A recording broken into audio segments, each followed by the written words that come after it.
آدم علیہ السلام کی تخلیق سے بہت عرصہ پہلے اللہ تعالیٰ نے ایسی آگ سے پیدا کیا جس میں دھواں نہیں ہوتا۔ اللہ تعالیٰ قرآن مجید میں ارشاد فرماتا ہے، ترجمہ، اور ہم نے اس سے پہلے جن کو بغیر دھوئیں والی آگ سے پیدا کیا۔ پہلے سریانی زبان میں ابلیس کا نام عزازیل اور عربی زبان میں حارس تھا۔ جب اس نے حکم الہی سے انکار کیا تو اس کا نام ابلیس ہوا، جس کا معنی ہے بھلائی سے دور ہونا اور رحمت الہی سے نا امید ہونا۔ اس کا ایک نام شیطان بھی ہے، جس کا معنی ہے حق سے دور ہونے والا، ہلاک ہونے والا اور جل جانے والا۔ حضرت کعب الاحبار رحمت اللہ علیہ فرماتے ہیں، ابلیس ملعون 40,000 سال تک جنت کا خازن رہا اور 80,000 سال تک فرشتوں کے ساتھ رہا۔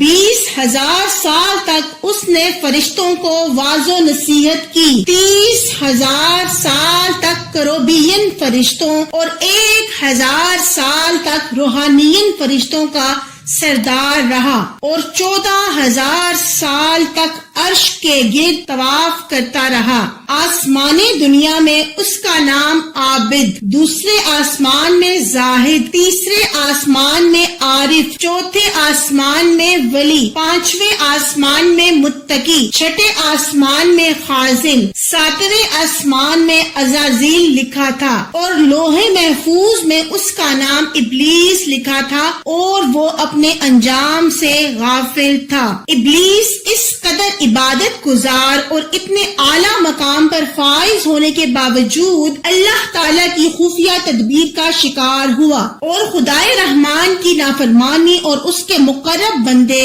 حضرت آدم علیہ السلام کی بے ادبی میں مبتلا ہو کر اپنی عبادت اور ریاضت کا ثواب بھی ضائع کر بیٹھا، مقام و منصب سے بھی محروم ہوا اور ہمیشہ کے لیے عذاب جہنم کا حقدار ٹھہرا۔ منقول ہے کہ ابلیس کا یہ انجام دیکھ کر حضرت جبرائیل علیہ السلام اور حضرت میکائیل علیہ السلام رونے لگے۔ سب کچھ جاننے کے باوجود دریافت فرمایا، تم کیوں روتے ہو؟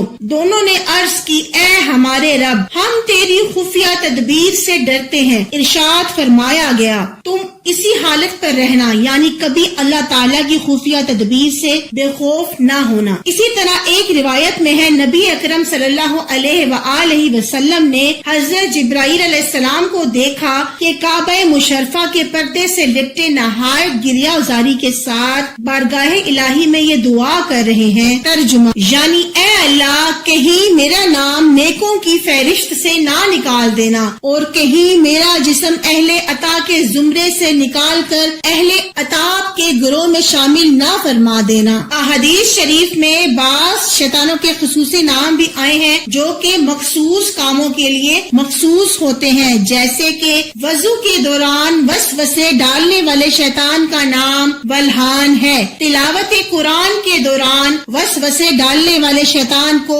خنزب کہا جاتا ہے، نیند کی حالت میں خیالات ڈالنے والے شیطان کا نام لہو ہے۔ اس کے علاوہ روایات اور اقوال علماء میں بعض شیطانوں کے نام اجدا، اشہب، حباب، داسن، صبر، وسواس اور خناس وغیرہ بھی درج ہیں۔ روایت میں آیا ہے کہ شیطان اور اس کے پیروکار، خواہ وہ انسان ہو یا جنات، سبھی جہنم میں جائیں گے اور اللہ تعالیٰ ان سے جہنم کو بھر دے گا۔ حدیث پاک میں ہے، حضور اکرم صلی اللہ علیہ وآلہ وسلم نے ارشاد فرمایا، جہنم اور جنت میں مباحثہ ہوا تو جہنم نے کہا، مجھ میں جبار اور متکبر لوگ داخل ہوں گے، جنت نے کہا، مجھ میں کمزور اور مسکین لوگ داخل ہوں گے۔ اللہ تعالیٰ نے جہنم سے فرمایا، تم میرا عذاب ہو، میں جس کو چاہوں گا تمہارے ذریعے عذاب دوں گا۔ جنت سے فرمایا، تم میری رحمت ہو، میں تمہارے ذریعے جس پر چاہوں گا